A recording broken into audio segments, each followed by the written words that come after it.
All right, here we go. It is lesson 50. We're getting close to halfway through the year. We're getting to a point where we're basically halfway through the book, and that's good. A lot of learning taking place, and today we're looking at unit multipliers and unit conversion. Now, unit conversion is not really a new thing, and unit multipliers really isn't a new idea. It's an idea you've been working with since you started converting units. But today we want to get the mathematical understanding of why we're able to do this, and we want to get this idea in our heads because this is going to be a continuation of mathematical concepts that you're going to continue to use. So let's get into this.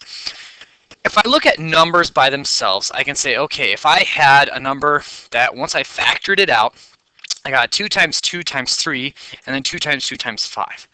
Instantly, we would start to say, oh, I can cancel things out. I can reduce this by finding like terms. And so I could take that, and boom, gone. And in the end, I have solved this problem to equal 3/5.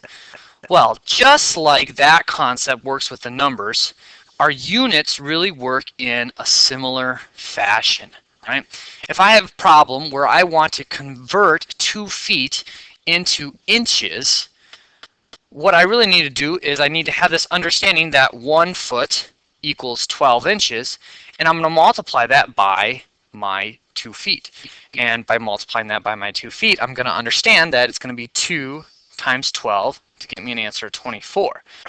But if I were to leave the problem right there, the fact is that I still have this foot label and I have this inch label.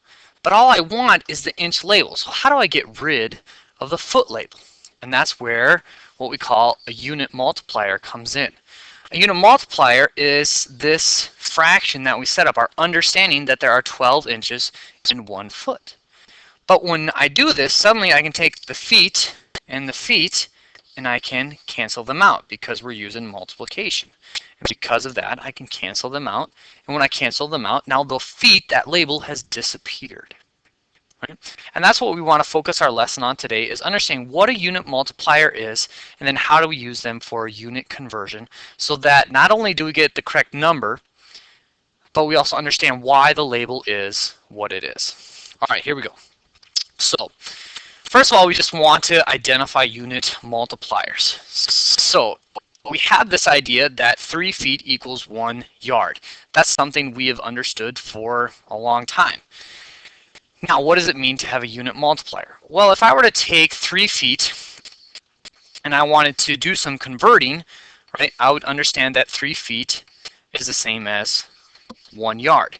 And now suddenly I have this fractional piece that I could use to eliminate yards. Because if I multiplied something by yards, let's say 3 yards, right, I'm going to be able to eliminate my label of yards. Okay, well, what if I want to go the other direction? What if I want to go from feet to yards? Let's say I have 36 feet. I want to know how many yards that is, right? Then I'm going to say, well, 1 yard equals times 3 feet. And you're going to see that it's 36 times 1 divided by 3, which in the end is what you would normally do, right? You would just divide by 3. But our unit multiplier of 1 yard to 3 feet, right, is going to give us the understanding that this is how we get rid of the feet, so that we're left with just a label of yards. Now that we have that, let's see if you can figure this out. If I wanted to convert 240 yards to feet, what would I need to multiply by? What would my unit multiplier be? To solve these kind of problems, we want to start with what do we want? Okay, I want feet. Right? And what do I want to eliminate? I want to eliminate yards.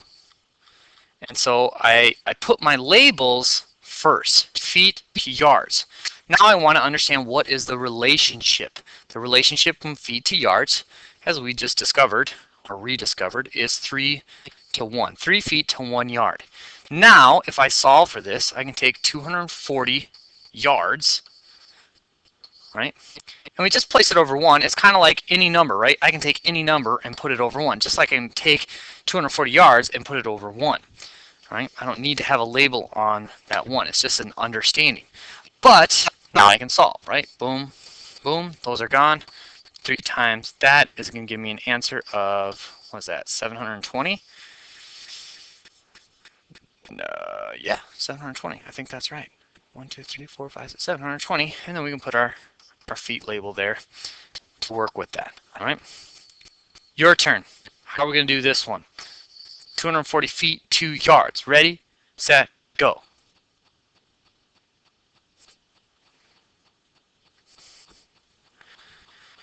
All right, let's take this into other considerations. We know that some measures don't always agree with other, right? We have the metric system, meters, compared to the imperial system, or what we call the standard system, yards. Well, unit multipliers allow us to also convert things in that way. So our problem says an Olympic event in track and field is a 100-meter dash. 100 meters is about how many yards? Now, to be able to do this, we want to know, first we have to understand what is the relationship between a meter and a yard. And so we have this idea. 1 meter is approximately, or is about 1.1 yards. Okay, now that we have that, we really have our unit multiplier in front of us. We just got to make sure that we put them in the correct order. So if I have 100 meters, that's what I'm given, and I want to end up with yards. All right. Okay, that means I need to eliminate my meters. And now I put in my unit multiplier as I understand it, right? 1 to 1.1, so I have 1 to 1.1. Now I can solve this problem, right? 100 over 1 times 1.1 over 1. Our meters are going to eliminate because of that. Now I'm going to take 100 times 1.1. And we learned just the other day that when multiplying by a power of 10, such as 100, we're just going to move it over the number of zeros. 1, 2 zeros, decimal goes over 1, 2 zeros. So 110 yards is how many meters it is, right? Which makes sense because yards are definitely longer than meters. And so we solved that problem. All right, here's your final sample problem as you work with converting unit rates. All right, so here's our sample. Tim can sprint 9 yards per second. Convert this rate to feet per second. Feet per second. All right, go ahead and work through that. If you have questions, have them ready for class, and we'll answer them before we get started on